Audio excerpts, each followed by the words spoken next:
anga maliba malika dai Yusu Traoré Yusu Karabati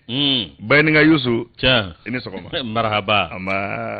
ala ka ngunda ja amina ala ka so nywana ami mantor city la kon torotenao esimon nga kene bashitala ahaba yeredo dem sawno basifu etulu marhabani utara lokolla utara kala rola uma andan ki fogi wali mando ka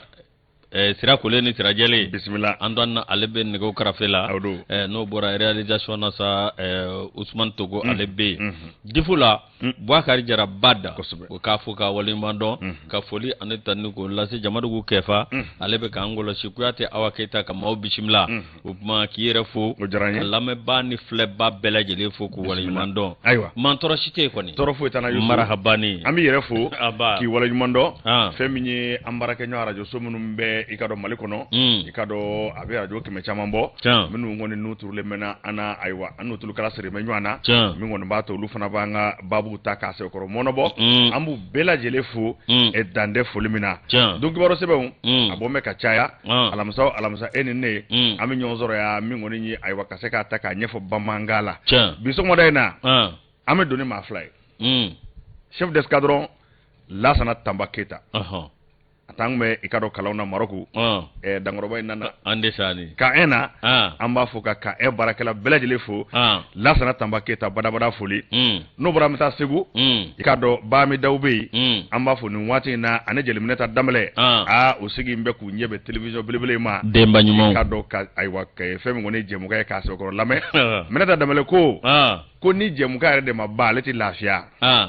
jelmeta damle ngo la joside ma ko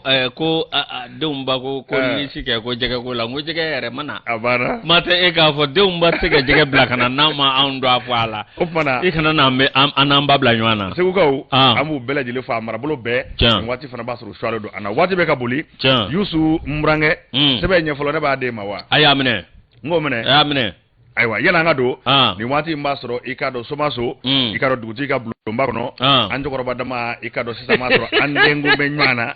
anjo ko badama ange iri so ku e blo zigi somaso dugutigi ikado ndo nyange de do anjo ko badama sisa masoro andengu menywana blo kono ikado ameka ngacho ko baroke dugutigi association pour le développement des somaso dugutigi au président mu dugutigi o ka nyema fana ne de sabu ne de dugutigi ko tugudi ikara ko foko o dugutigi be ka nyema e ma nye don ha dugutigi ko roke way o anju ko badama ande ngume nyana me barola so ma so go ku foku wala nyumando yusu sebe ne bata sebe angama ko l'alternance ikado sebe nye wulovlana ameta njoy grende mi nabe malika daw bela jele tugume nga eko toroi on damado de sabu ni yalla je kwaji jamana minum be ay wa femmi ko war ko fo abe Senegal ko fo ni yalla je ango mino mana kabo ikado je koka abina kwaji de fe ni ngana daga ikado Dakaro abe jambola yoro chama fana bola nga kwanga Dakaro ta masire ke bano yatara ya jira ka fo ko Senegal go bila ma fien be ne ka tiga uyula koy sabu kadaka ango mino nani abike sababu ulu fana ka milliard chama de soro datugule mi vleni nye ko Senegal ko fana sebe ko degumbe sabu sefa war milliard chama afkado akumani ambe uma bibina ka sababu ke ikado ni wale nye fe minye fatri ke bae akoni Senegal taka laje ko nyere be ne ka digi Senegal la ka tamale malika ni ko laje ibaye ka fogele abade buka bibina o re sorola ikado chageda do oluka segasegale fe ango mako direction de la prévision et des études économiques DPE oluko ne jate boka be ikado janvier kalo février kana bla fo mars na ko femi woni ni ngwenye asokoro gole ambe wi mo jamana o anjo amenywana jembe danga mena be jamana shit se kataka jamana to ni kibi grende sigidoka o laba grende ubuta la se ire mai koy ko femmi nye minawunye ka taka bo porla ninga onga jamana segere Senegal bi makama bare soro akola ako bibina olu bela jele jole ko ninge megele abafana Senegal kawma sabu kadaka ikado ko wakande soro ko ni berete ka do akono ble koy ako ni ngo en laje femmi nye ikado bara ruye keme o keme bi ulo flande be ka be uye o majebuka Patrick Baye mu fɔ a ko n'i y'a lajɛ fɛn min ye Mali ni Senegal cɛ n'an y'an banba o dama kan i b'a ye k'a fɔ kabi baara in yɛrɛ kɛra a tile 15 kun fɔlɔ gɛlɛya belebeleba o nana miliyari 24 kun ka fɛ tile 15 kɔnɔ o de tiɲɛna Senegal ye 24 milliards 200 millions de francs CFA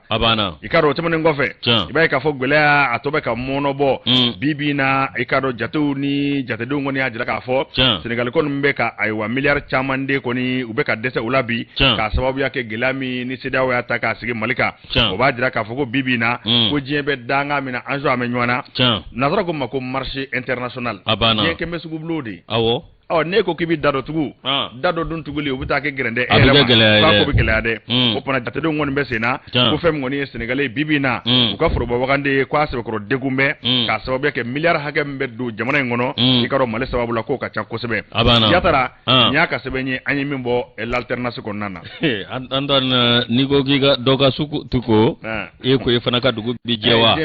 an dɔn an bɛ sɛbɛn da sɛbɛn min n'an b'a ta o ye nouvelle libération ye o bɛ ɲɛ min ye Assimi Goïta awa a kɔni welelen don Akara o ko yalima a n'a ta wa ɲininkali tɔ min o sigilen don min ka dɔn nin communiqué in nin bɔra aw ka dɔn jɛkulu yɔrɔ n'u b'a wele ko communauté économique des états de l'Afrique de l'Ouest CEDEAO min ye aw ka dɔn tiɲɛ yɛrɛ la u ye kuma caman fɔ min ye aw ka dɔn ka sɛbɛn ɲɛgɛn k'a bila ka na di anw ka ministre ma n'o ye ministre des affaires étrangères et de la coopération internationale o ye anw ka ministre min bɛ n'a b'a ni jamana wɛrɛ ko ɲɛw olu ɲɛnabɔ u ye sɛbɛn bila ka na o ma u kɔni y'a jira k'a fɔ ni Ala sɔnn'a ma don n'a nataw la e ko juma nata tɔ n'o ye matikalo tile 25 ye san 2022 k'olu na lajɛ balalen dɔ kɛ lajɛ sini don kɛ kuna lajɛ balalen dɔ kɛ olu kɔni b'a ɲini anw ka ministre fɛ a ka ci lase an ka jamana ɲɛmaa ma n'o ye Assimi Goïta ye Assimi Goïta ko a k'a lajɛ cogo sugu bɛɛ lajɛlen la ko ni lajɛ min ko n'a bɛna kɛ k'a ka ye a kɛnɛ kan min ye tiɲɛ yɛrɛ la ɲininkaliw olu tɔ min kɔni sigi bɛ fa bɛɛ lajɛlen fɛ bɛɛ lajɛlen kɔni bɛ k'i ta fɔ yalima a k'a dɔn Assimi Goïta a tɛna sira a k'a dɔn a yɛrɛ ka lakana ɲɛ wa a ka ni a na se ka lakana ye yalima min jɛjugu min n'o sirilen bɛ a kɔ min ye dɔw kɔni bɛ ka sira o la maliden dɔw kɔni y'a jira k'a fɔ ko nin na kɛ sababu ye ko n'a taara k'a na kɛ sababu ye k'a dɔn awa ɲangini min d'an bɛ k'aw sɛgɛrɛ ani gɛlɛya min b'anw kan n'o ye awa k'a dɔn embargo min b'anw kan ko yalima n'u ye ɲɛfɔ ka sigi ka fɔ kɛ k'o tɛna kɛ sababu ye k'o wuli ka bɔ anw kan wa Patriba kɔni y'a jira k'a fɔ nin waati la tɔ min kɔni sigilen don yalima Assimi a na ta wa yalima a tɛna ta wa yalima a k'a dɔn min ye ninnu ka ɲinifɛn ye mun ye min ye nin lajɛ belebele min n'a bɛna kɛ ɲininkali min n'o bɛ kɛ yalima Assimi Goïta a yɛrɛ la se ka a k'a dɔn ka ŋaniya ta a yɛrɛ ye ka taa wa yalima a tɛna ta wa o ɲininkali tɔ min kɔni Patriba y'o sigi ni sɛbɛn a ye nin ma nouvelle libération kɔnɔ bi sɔgɔmada in na ayiwa nouvelle libération an b'u fo dantɛ foli min na i ka dɔn ne bɛ sɛbɛn jaso sɛbɛn min n'an ka ma ko 22 septembre a ko cogo di 22 septembre i ka dɔn ne b'ale ta an bɛ taa n jɔ sɛbɛn ɲɛ 6nan na mouvement jamana kanu n'a ɲɛmaa de ye El Hadj Mohamed Sakɔ ye Sakɔ holding na i ka dɔn k'u ye kunkan gosi dɛ fɛn min ye Bugunikaw ye nin na don tarikuw la kosɛbɛ mouvement jamana kanu fɛn min ye Buguni i ka dɔn 200 branchements de robinet aux populations de la cité de Banemonotier dugu jara ka robinet du 200 kɔnɔ e ko jɔnni y'a kɛ fɔlɔ mouvement jamana kanu kɛ jamana kanu El Hadj Mohamed Sakɔ Sakɔ holding dankɔrɔba a ka nin jɛkulu in mouvement jamana kanu dɔ wɛrɛ tɛ a bɛ jamana ko kofɔ sabu ka d'a ka jamana ko o ye yɛrɛ ko ye marisakalo tile 19 ko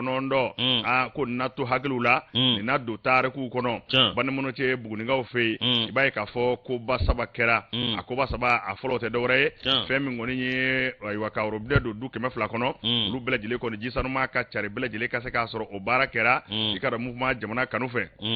ngoni ngara ni so jabelbele bay femi mouvement jamana kanu ikado atondo mbelajile kata sa nyema bama ni mbelajile me keneka otemani ngofe koduma flana akara jumenye femi nye samba ben musa jagite alere buguni ndenye ikado ale taka ke mouvement jamana kanu nyema yi buguni region konala abana oni soja flana okera ni soja samana okera jumenye femi nye abenani koba do fanaye sabu kadaka journalist munu mi ikado farkulu ngana jeke femi AGSM ye olu fana ka kongre olu fana me ni ngo sabana na tengu nyona kwa kere ni soja bible ni ngofe kwa na meka do taruku kono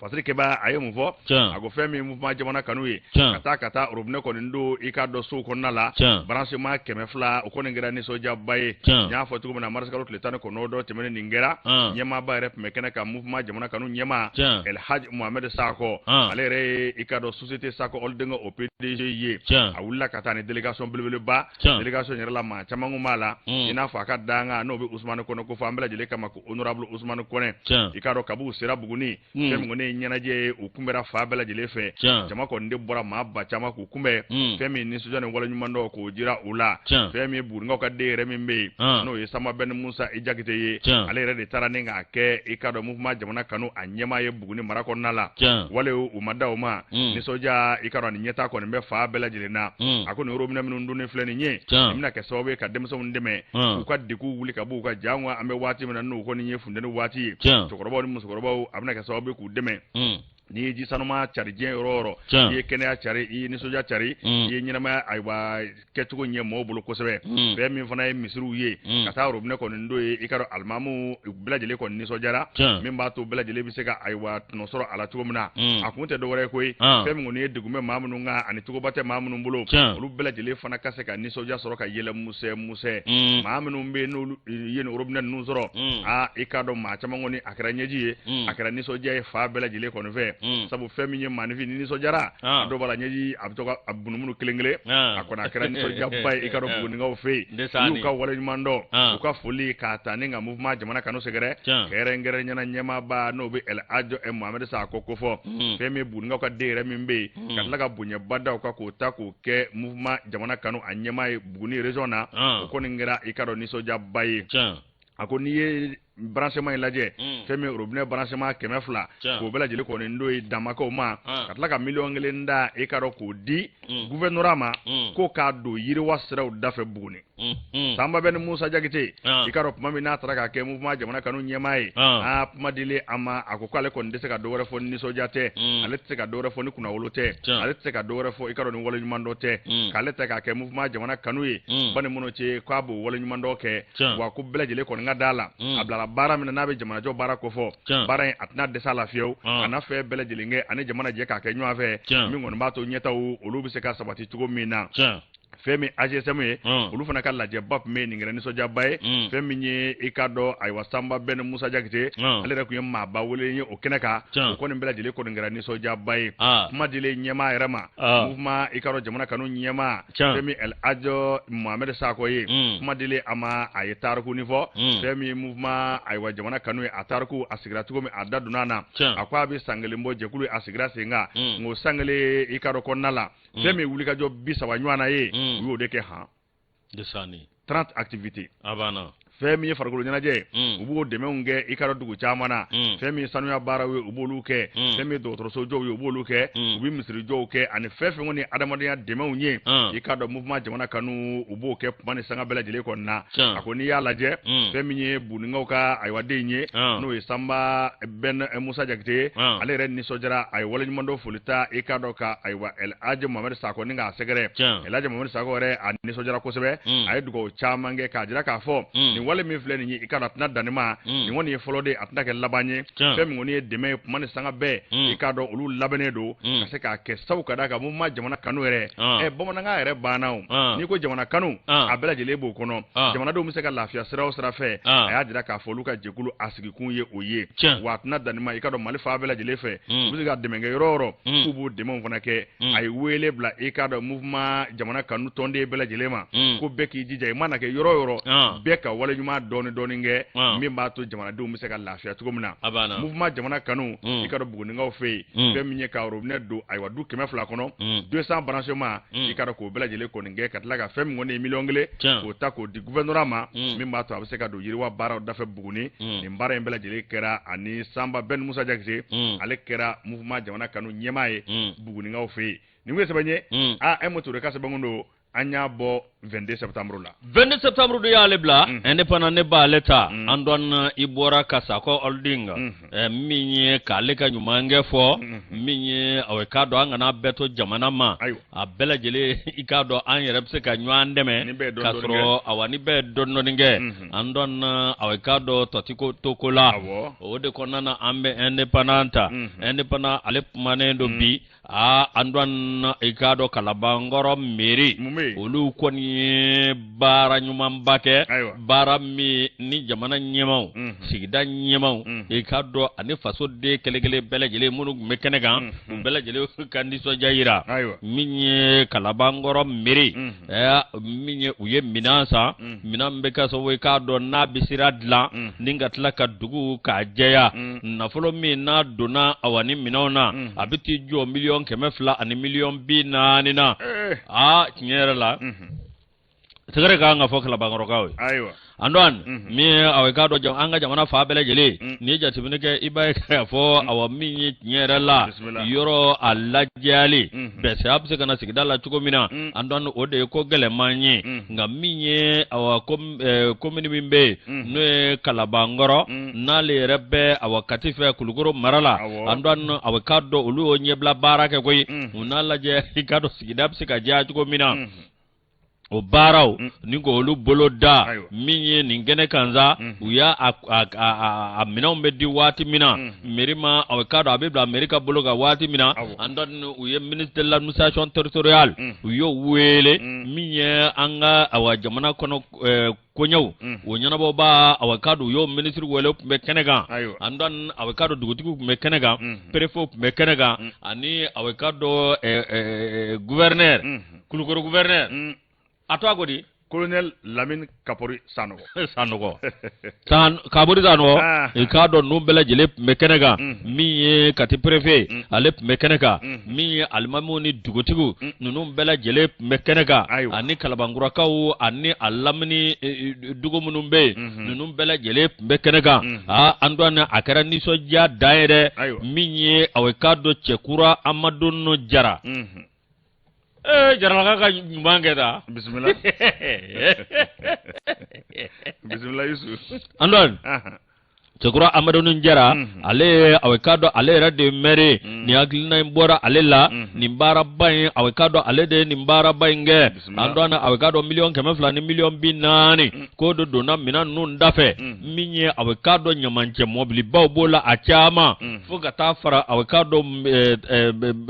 machine minnu bɛ yen ni olu bɛ komi bulldozer an dɔn n'u bɛ aw ka dɔn dingɛw sen u bɛ tila ka bɔgɔw cɛ an dɔn aw ka dɔn nin bɛɛ lajɛlen b'a la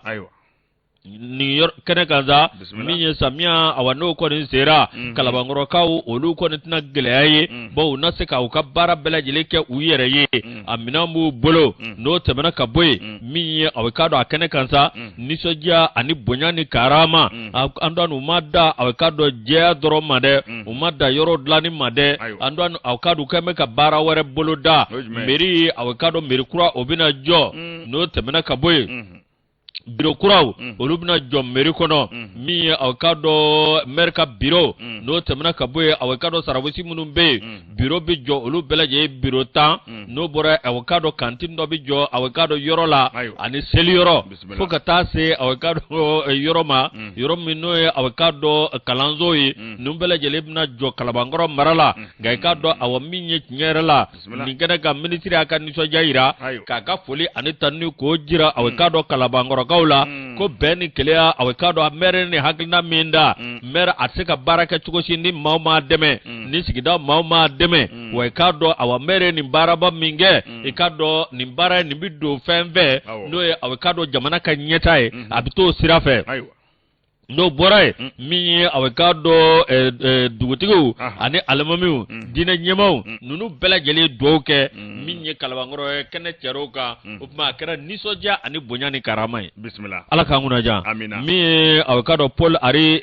funta nyale ka fasri ale baramne kalande independana anga fulbe lende bana moye lende ka te diru no bone bata ikaro sebe nye flana mita njoy be mi fani ngawye fani ndemison u farla nyonga wi marsi ni nga seka nyana maya fani be fanywe ni ko fani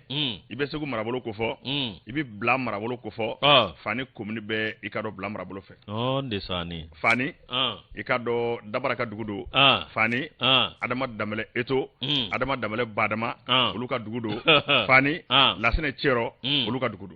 ndesani biye no eko chugodi ndesani biye no dabara kele bala fola dabara kosobe enge ikado feminye fani ndemso unye feminye fani komuni ademso u farla nyonga ninga je kulu badla so kadaka bibi na ni manifu na mafara nyonga ako abigele akosebe ukama ko association des jeunes pour le développement de la commune de Fani AJD kofu ikado bara usigi senga o temene ngofe wi marsi hakilna na temene ngoye kase ko nyama ya ikondo mfara nyonga mimba to ubulika joka sega ke ubise ka donto komina ani femi yo ka barabolo dale munumbe kase ko lu nyefo kase ka muso to ala do ningo sebe ko bonya ikaro AJD kofu uyela je bake ka nyana je basigi senga femi marsi ka lotleta ani wulovla akra la afia bugu komini nana kene ngai ma ba chama ngumbe femi nye komini nana meri reka danga vlana no bi alkasu maiga ko fale me keneka duguti ka chide ngume keneka kene fana asangoro tara ko sebe sabu alu kulubali ale fana me kenenga no yo community o maire koroye di yalla ji anga tariku la fe minni alu kulubali reka dugu no bi jele ko fo ani fani dugu ikado sinangu ya babu no nyanje ikado ado ko ni akra tariku donye akra dugo do donye o bela jele tebane ngofe femi deva ane dema ulu fana pme keneka femi deva e agibu meta kumbe ata se kene demba mama nam damale famata daw ale kemeni ngai ikado numbele jele pme keneka ane AJD kofu atonde unchama ane kanuba unchama bela jele ko nana femi ngone ni hagilna nye dorete fane komuni re abise ga yiri wasra fe ko ngani yaw no bara uke ko bana ulu demsenu no be AJD kofu demsenu ko fo ulu manka to ko o barla sabu jamana kono fanga de be demsenu naka barake abana association des jeunes pour le développement de la commune de Fani AJD kofu ikaro ningeru kangani yayi kaseka muso to ala do ninga sebe ko nyenamaya ani feminye Fani commune ko ninga nyeta ningo sabati feminye ikaro AJD kofere anyama no be adama damale kofo do kama ko eto do kama ko badama pumamini kuma na dama ni soja ko na la tegere ko mbeka wara fa bela jele fe ay pumata demseni mindo hagle sigimbe demseni mindo hagle juru tanimbe demseni mindo abasigile do bela jele ngabunye baka adama damale do kama ko eto adama damle ndo kama ko badama mamna ay kumata ay fulike ka shi bela jilema ma ba fe me kene ka fuliseru bema jamana nyemo ko lu fana sebe ko rofo jango wi marsi jamana nyemo wi kuma ko minda o kama nyine muso joro ikado anga jamana re josengula kola adaduna olaningo fulike ko nyeshi jamana nyemo ma fe mi nyemo mandana kene nga kabela jilefo AJD ko fu sigira ko mi ngama ay dadwa la kunrete ko fani ko mi re be se ka yiri wasra fe ko bara uke ko bana lu demse ko nato ko ka je ku tigari nyoma fani nga munu be ikado fani komuni kono e munu be bamako ya munu be jien fa wore fe ku be ka fara nyoma ku tigari nyoma ka bene kilias wato nu nyanje kana ni hagilna kurawiye kana ni sira kurawiye mimba to fani komuni re abse ka yiri wachugo mina ikado kene ngoni ngai ma chama ulup mana ka damane ikado aywa monsieur le maire la alkaso maiga ikado ninga tase duguti ka chidema ninga tase ikado alu kulubalima ka tase aywa deva ane demama nunu mbela jele ko ni aywa wala nyumando pumauta ninga AJD ko ku segere katla ku jija barala ku ka se ka barake mi ngon mato nyeta olu se ka sabati tugo mina fe minye ikado adama damle ba adama do ka mako eto ale minye president e no be AJD ko fu a president ko fo ale ko ni demso mbela jele wele fane komuni kono ku ka ke kelinyi na fo kono kulu kele fe ngon mato ka komuni abise ka yirwa tugo mina wi marse u ya nyena maya ka se ka kene sangorota fe mi karate kala wi olu yu bla uflani de bawla o tema ngo fo we chat ni fona bo mo ye ko jira mawla fe mi ngoni mamadou damle dabara arep me kene kay fe ngoni balad may anya se bakoro keleku akon ngere ni soje fa be fe ka damane wula fe ko tabla sufela balad ma ko o makote ajara de ire ko ni ko nyengele ku koy aside ko fu association des jeunes pour le développement de la commune de Fani am dugo ku ye wala ka ke nyeta ye sabu ka da ka demse mi flaw nyamani ye adama damala eto do kama ko badama a demse no mami hagle sigimbe ndesane mami dugo ke wala ka nyeta o bela jeli sabati adama jabate ami aka sebenye anya bo l'indicateur e dure nouveau Antoine Rangata Sukula, Anna Sebenda, Nouvelle Horizon, Amba Leta, Mini, Avocado Douagno Kasoba de, Ningo Jo, Avocado Ministry Mimbe, le ministre de l'économie et des finances, Alfred Sanu, Alekoni Wulika Joke, Katinya da, Avocado Yoroenga, Yoroen, Avocado Mini Nyerala, Ministry, Ani Directeur Général, Inspecteur,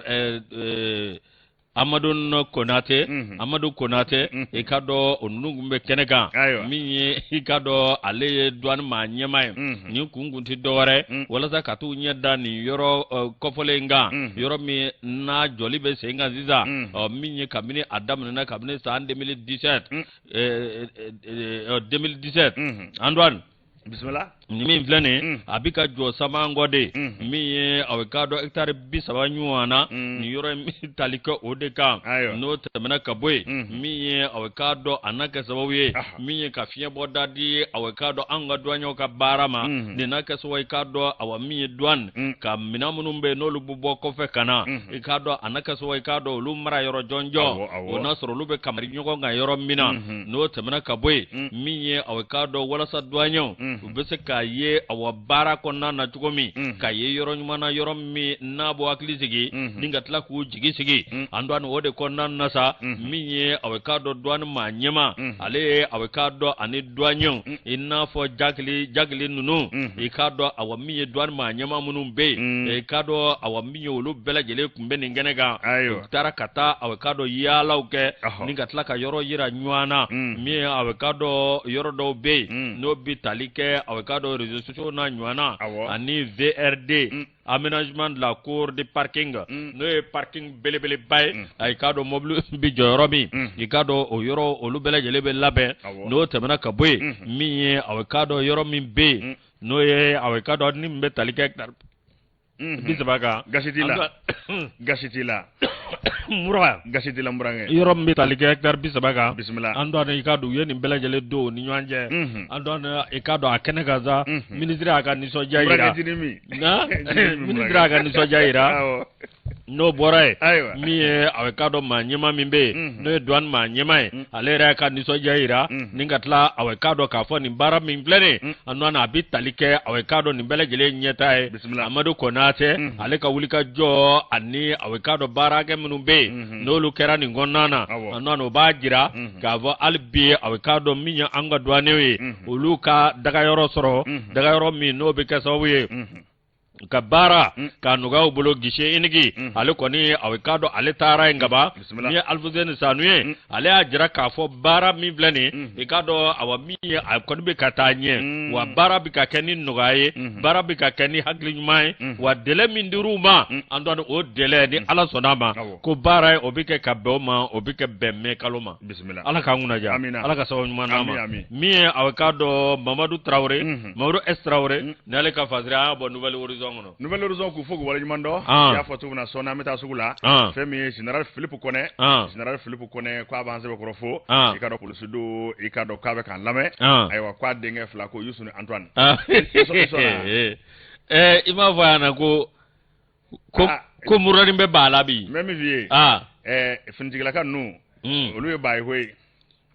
ko mum Philippe Kone General Philippe Kone ko ki fo General Philippe Kone aka Kone General ka kuma ay mbidai ambo dakara mbidai kamale ka dazo ko sa kamale General bofo dande folibina femme madame Kane umu kulubali 759 logement na ka ba la me fona amba fo ka wala nyumando ni ma anga choro ba la me kaide amenya anga fuluba amba fu ani kay gouverneur andon awekado Musa Balasmare andon nunu bele jele ba name wa ambu fu kay ambe kay ka bele jele fu aywa nala je Ousmane Togo fesa anga ngoreke ikado kata droafiela yena ngata droafiela anandengu ikado pharmacie Kuravertila na mbore anana zole da groupe commercial la anda dam no groupe ko la be ama anga dam na yimfe anga dam no kura verti la do be na dugu jaka Usman Togo anwan ko attention bismillah Furad Mambado mi tiere la odo balonda fana ne ku entraîneur tiere la perni ani muzogzeto andano beke meka fien blangana muzogzeto ye fere de kala ye fere kala go tara équipe nationale muso de takana o borana isra suruni de awe isra jamene du taka isra suruni tra kamara jira wa tra kamara wo ara nunu wo abejura awata fili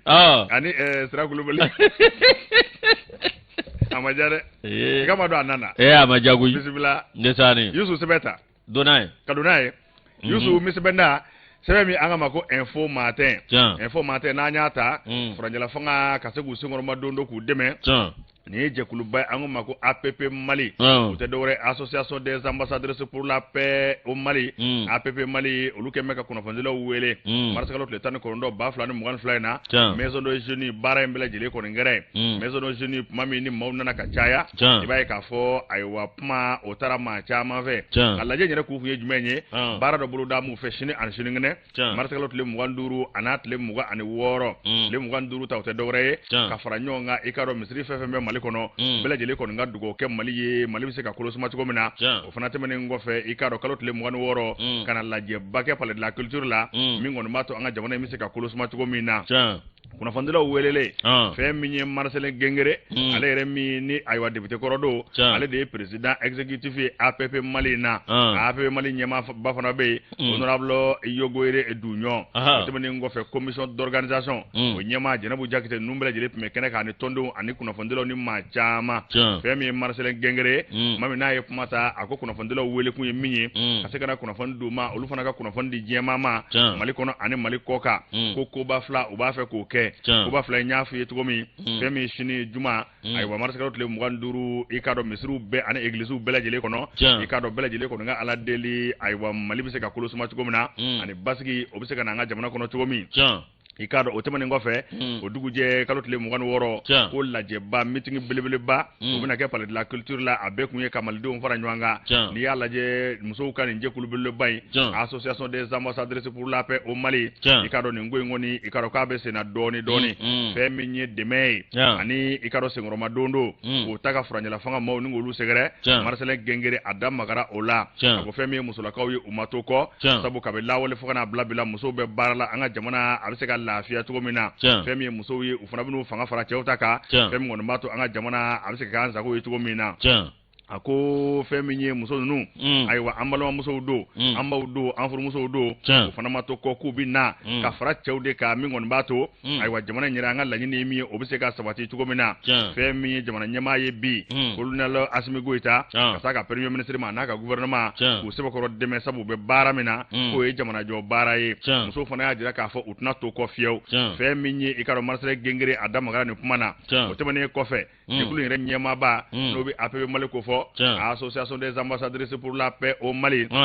no honorable Yogere Dunyoye ale pumata puma min gonna la aya jira ka fo ko laje kun ina fo Marcel Gengere afo tugo mina akun de kamale de bela jele faranywanga ani kase dine mo fana ma misru ani eglise kono bela jele kono nga ala dele mimato Mali bise ka kolo suma tugo mina ale o puma lase commission d'organisation na bi ko nyina bo jekulu ko fo onyema jena bu jakite ale fana pumana ale aja ka fo kale ko mi wole de fili bela jele kono ma beki sendo ni ko ba flyna femi shini juma ani sibriye mi ngon mato Mali de bela jele kase kake kelenye kwa bi ayo Mali muso bela jele wele ko beka faranyonga mi ngon bato beka en laje banuna mi bato amseka lafiya tugo mina hakil na jigina ni yala je association des ambassadeurs pour la paix au Mali ikado ayo ka be anga marabulu bela jele kono akunte dore beni kelenya ni basigi biseka na tugo mina ani muso ka nyita amseka sabati tugo mi kwa sigi kumye ode sikuba ni mu akasebenye anyabo info matin kono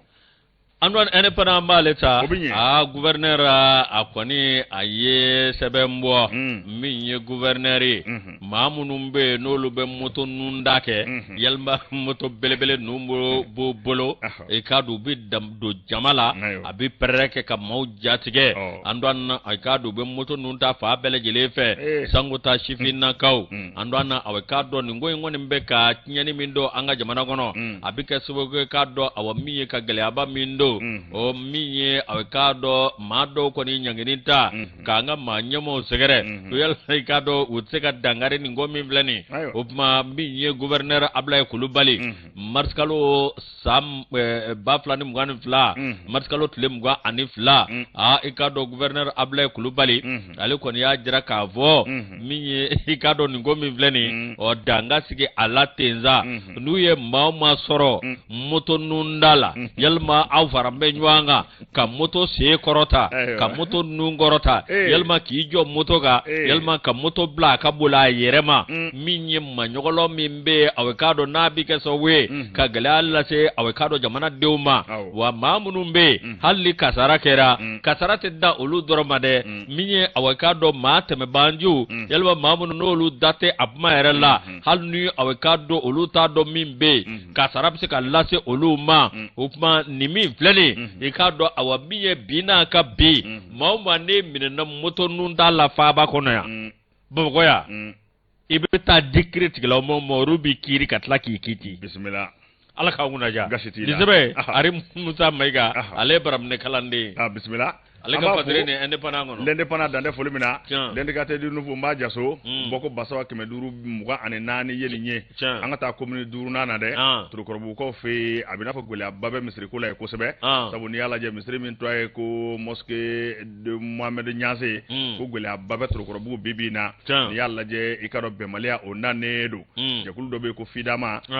nyere o zigiri de la muso ka je kulu ye olu ko ni la ni ke ko aywa misri ko aka datu folo sabu ka ko bemalia ko nanedo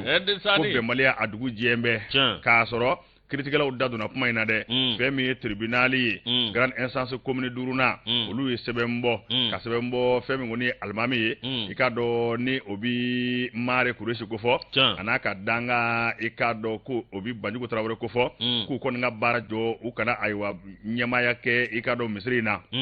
femi ku ka bo misri re kono pew sabu kadaka ko gbele anambe ufafe ikado tribunal re o sebe boni ngodi akuma mawre u nona bla o temene ko fe umajeno we ya jira ka fo oluti tabi utita shini do re dola femi ngoni ye misri daw re we no lu kari femi ngoni ye aywa telefona seli ikado ko ke ayo mo ya jurula ka fo afrako ko na se ya adum bala ka aywa tribunal sebe ko kon kada munga abala ko kare kada mundeka ikado yo bara uke aywa lazara fana sele nana ku bina sele ke opona uni mamnu nde ka kangle fo lu karla nyona o ko ngara gele abele baye opona bibi na ko wele de be ka dasa fem ngon bato sono ga be se ga do ngoina opona fem ye fasere ke baye no adama jabate aya jira ka fo ngoi medanga mina ni wuli ka jomma ke jamana nyemo fe ikado fem dine ko mangaye akagola ko sebe asro fem ye tribunali no e sebe bo ka ba ko almami ka bo ka sebe bo ka danga ka bo ayo ko sebe ko karkunde ko ka daka aywa sharia bele jele be sharia de ko na munye ko tribunali abla romi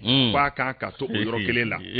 fasike baye mumvo ako feminye alibi lettre ko lettre tira aywa feminye gouverneur du district de Bamako fidama ikaro ayo lettre ci ka dira ka foko almami na ka danga ko keme ka gbele base sig de la moma opona ko baro bele jele fona kera o be ko fe critique la mo katla ka foko almami ni aka danga ikaro ko ka bo o ku banedo o ma ni wulika jo make kokura jamna nyemo ayo wole min dara ko ka seka asebendia ko abike bara ko sebe na dugo mi ke ka dawka femi anga jamna ikara ko lokasuma upana milla nyine ke fama fe u ka fe bela jelinge manga be nyoro mina no ye ikado misri Mohamed Niasse ka yoro e turukoro bugu ko bibi na ko be malia dugu jeme aywa ko be dunde o kan jamana ngono ni ngwe sebanye adama jabate ka sebe ngundo l'indicateur e duro nouveau no tani ko reta la kon ni mo ko ngo critique la mo ajira mo go kwa aka boy ko kacha andon ni bi boy de andon mi ameni mainda sirena alep maneno ni ngo ngera minye malikono ya ngwe ni ye muso doye muso mi ka don go kwa che ko ni ko ndayana minye ache akoni furula che dogoni ma jaja ikado che ngoni ikado che mandayane andon na ningera yoro jume yusu che mandayane akon muso ngoni ndira dogoni ma bawo ye che tundara ngula tunga fe olu ya fogo sarai wa go sarai temene sebe awekado MT awekado nyerala MT tara Angola atale Angola afurum mimbe awekado noe aminchenyi awekado koni atale mingera awekado ayesa naninge mi kado masikngana ami okoni sigiledu mi chenyira to ako MT ami sigiledu mi awekado maukoni awekado machama ami be telefone chinywama abi wari blakana di ami ma miye awekado nyerala ukoni furule no de sababu ni nywanje miye awekado ani ami mitoka baroke miye barobe jia nga wati do nanake miye awekado che ni ami ya wele telefone na telefone ngono obi so ne telefone atita ananake yere miye ami na telefone nchi miye achema no MT telefone abizinga ta responder kande ami kamana gwana ami ta do abaka chugomina miye awekado nyerala akonna tete chugola miye masa koni olute awekado MT soro telefone na afurumuso no ami chenyi amin da soro alaba adanake dode koni wona nakana nega juruci miye awakado ko abeka sola o miye akoni ko angula ka olu ya mine ka koni be kasola olu bolo o tebeningo ka boy miye ma do fana be wona nega juruci awakado ko antanya na kaso ngona Andwan manda yana nega juruci gwanza bse go so minye awekado muso era kwani muso ta do abake chugo mina muso kwani firiya sigi miye firiya bani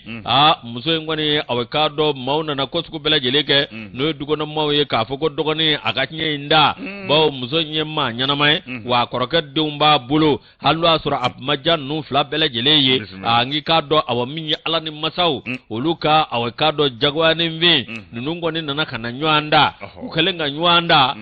ekado utora nywave mie awekado ekwa laba ura kundini nga yina MT kwa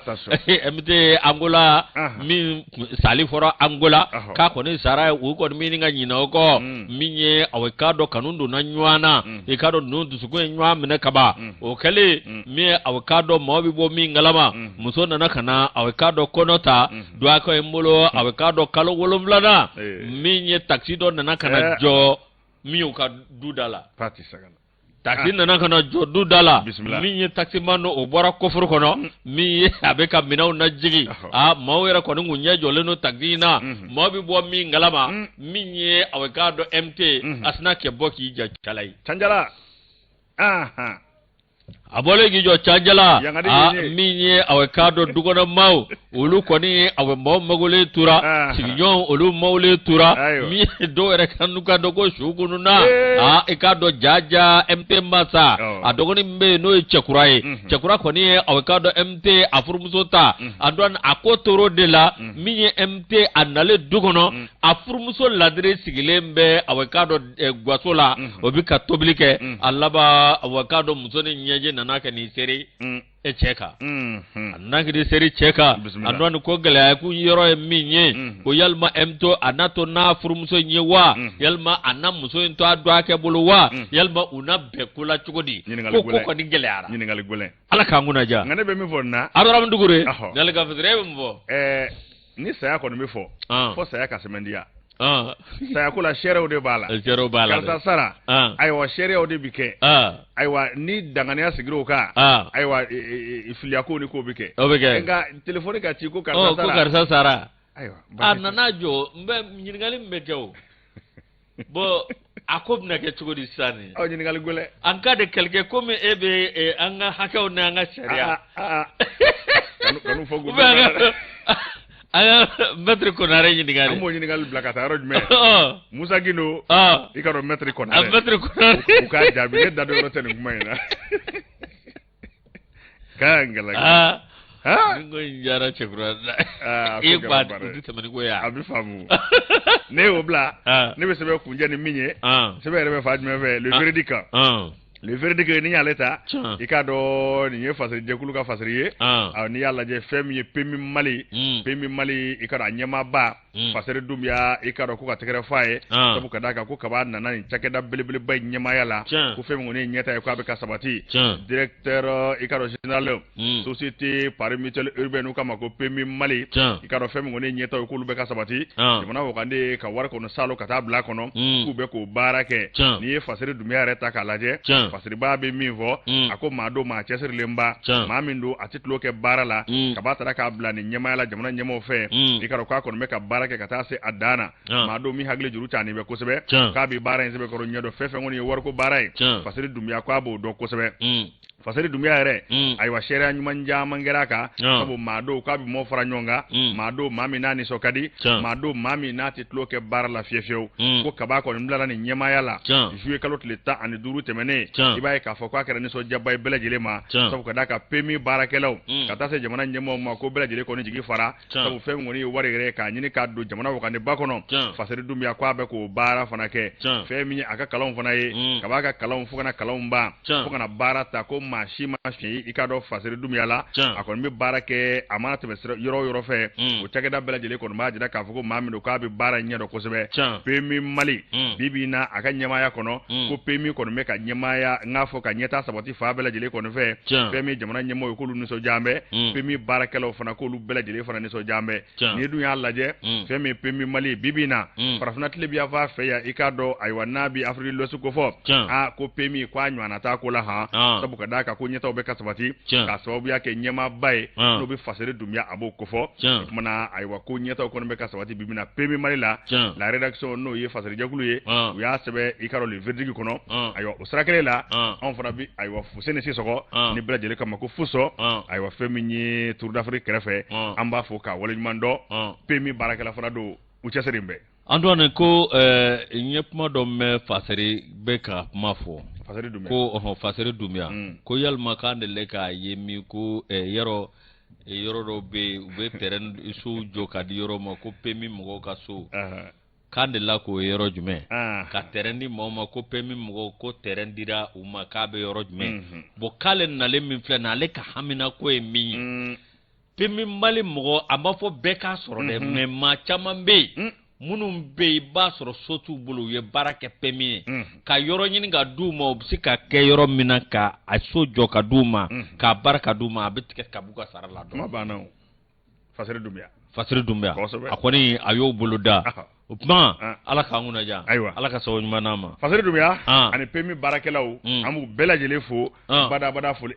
ko site pemi ka te malikona site pemi ba site site be ro jamana nga te pemi na yusu ikaro ni medasige anga bi donki barola ola ami bela jele fo dande fo limina yusu ami bitay nyonga ya nala sora masini juma aywa femi koromor bo sanogo an yusu trawole abe nyonzora dongi baro keneka ane mamnu njera ka barenge no ya nga technicien ngana wi femi Ousmane Togoy kase sera kamara makase Boubacar Jarma ko bada ambu fo ikado dande folumina ambi bo ni hagle jawo may yusu bamana ngote ko dikatimi ko nga ko dide ka fari ambi bela jele fo dande folumina o fana bekelengele ki wasado yerala sabu je faabe ko dongo do ko sema ke madomi ona fo ni wiye bita ya kambe wati wore